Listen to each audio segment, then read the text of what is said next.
The guy you trained makes $16,000 a year more than you do. You found out by accident, on a Tuesday, from a file you were never supposed to open. What you did about it took 2 years. You weren't looking for it. That's the part you'd repeat to yourself later, like it mattered.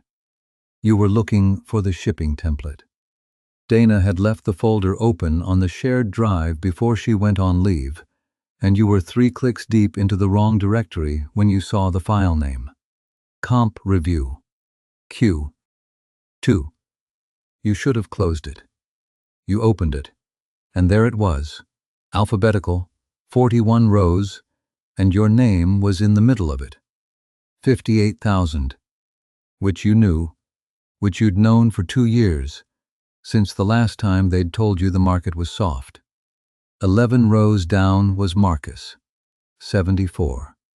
You sat there for a while, not doing anything. The office had that 4 o'clock sound, the HVAC and somebody's chair and the copier warming up down the hall. You closed the file. You closed the folder.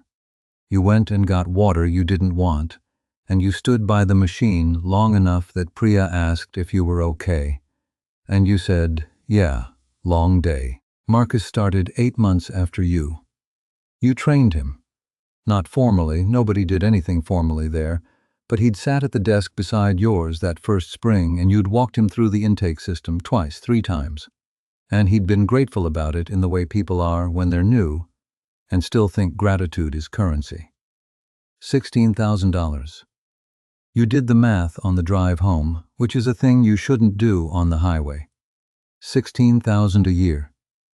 2 years. $32,000 of difference that had been happening in a spreadsheet you weren't supposed to see. In a building you drove to every morning, while you kept your head down and did the thing they said got noticed. It changed the building. That's what nobody warns you about. The number doesn't just sit there being a number. It goes backward through everything and rereads it. The Tuesday Marcus got pulled into the vendor call and you didn't. That had been scheduling. Now it was something else.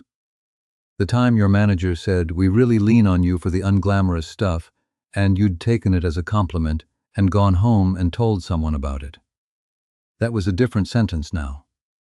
Same words. Completely different sentence. You started counting things you'd never counted. Who got asked? Who got told? And the worst of it was that you couldn't tell anymore whether you were seeing clearly or just seeing angry. Both felt identical from the inside. Marcus was not a villain. That was the inconvenient thing. He was fine. He brought in the good coffee sometimes and he covered for people, and when you'd had the thing with your car, he'd driven you home twice without making it a story. He hadn't taken anything from you. He'd just walked into a room and asked for a number, and you had walked into the same room 2 years earlier and taken the one they offered.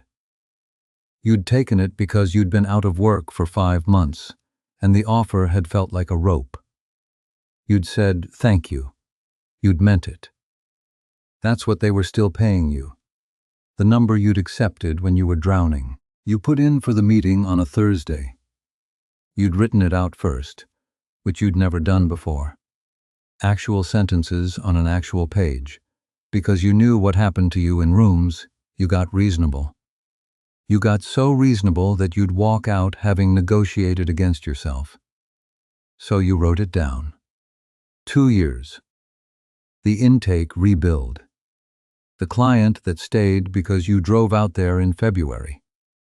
You wrote a number at the bottom and then you crossed it out and wrote a bigger one, and you sat looking at the bigger one for a long time before you decided to leave it. Your manager was a decent person having a bad year.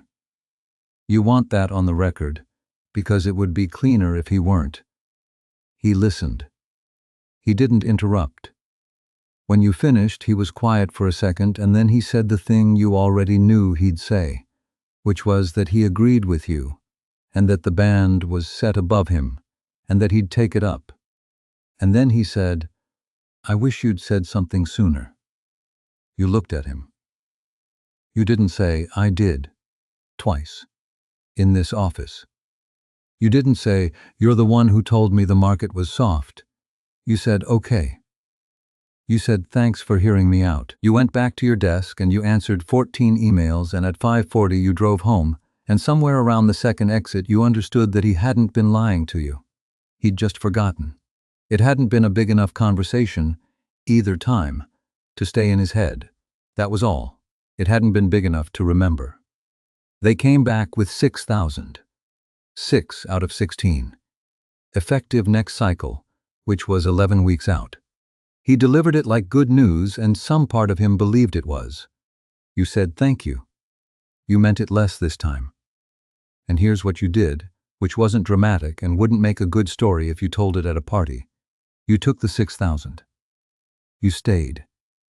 And you started, quietly, doing one thing you had never done in 9 years of working. You found out what things paid. Not obsessively. You just stopped not knowing. You asked a friend in the same field what her range was, and she told you, because you asked directly, and people mostly answer when you ask directly. It took 4 months for the number in your head to stop being what they gave you and start being what the work costs. That was the whole change. Nobody could see it. You sat at the same desk. You still got the unglamorous stuff.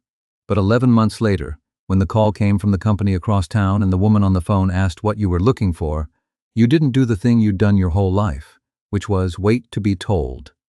You had a number. You said it out loud. It didn't shake. She said, okay, that's workable. And you sat there in your car, in the parking lot, with the phone still warm in your hand, and what you felt wasn't triumph. It was something smaller and stranger and harder to explain. You'd been worth that the whole time. Nobody had been keeping it from you. Exactly. You'd just never once thought to ask.